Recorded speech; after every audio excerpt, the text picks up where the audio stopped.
En 1962, André Malraux, alors ministre chargé des Affaires culturelles, donnait son nom à une loi pour protéger le patrimoine historique et esthétique des villes. 50 ans plus tard, les Troyens continuent d'en profiter. C'est donc grâce à cette loi que nombre d'habitations au cœur du bouchon de Champagne ont pu être sauvegardées. Troyes, à l'époque, était une des villes choisies, sélectionnées pour faire partie de ce lot de villes à sauvegarder. Et il a fallu de nombreuses années, puisque nous voilà aujourd'hui à commémorer les 50 ans de la loi Malraux. C'est un long travail de l'association Sauvegarde et Avenir de Troyes, qui est née en 63, et également de la municipalité, pour pouvoir faire en sorte que notre centre historique soit considéré véritablement comme un bijou, au même titre que les monuments, et pas seulement des monuments juxtaposés, plus extraordinaires les uns que les autres, mais tout un ensemble cohérent. C'est la ville entière qui aujourd'hui est considérée comme un monument. Et pour continuer à protéger ce bijou, la ville et l'association Sauvegarde et Avenir de Troyes multiplient les manifestations comme cette déambulation scénarisée expliquant comment et pourquoi le secteur sauvegardé du bouchon de Champagne est restauré.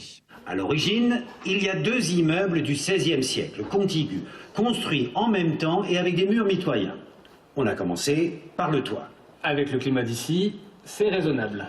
Sur le bâtiment d'origine, il y avait une ferme d'avant-corps et un pignon. Ils avaient disparu.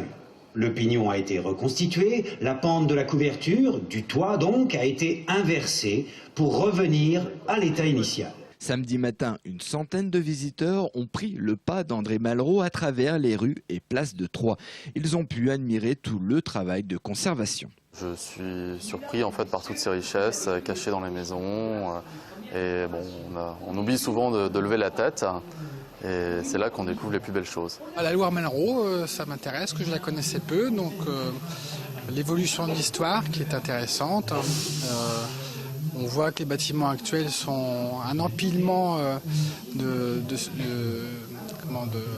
faits des propriétaires, des actions politiques qui fait ce qu'on a maintenant, donc un centre-ville animé.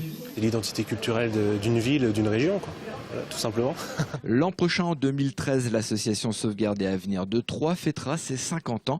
Conférences, visites guidées et autres événements auront lieu pour mettre encore en lumière la richesse du patrimoine troyen.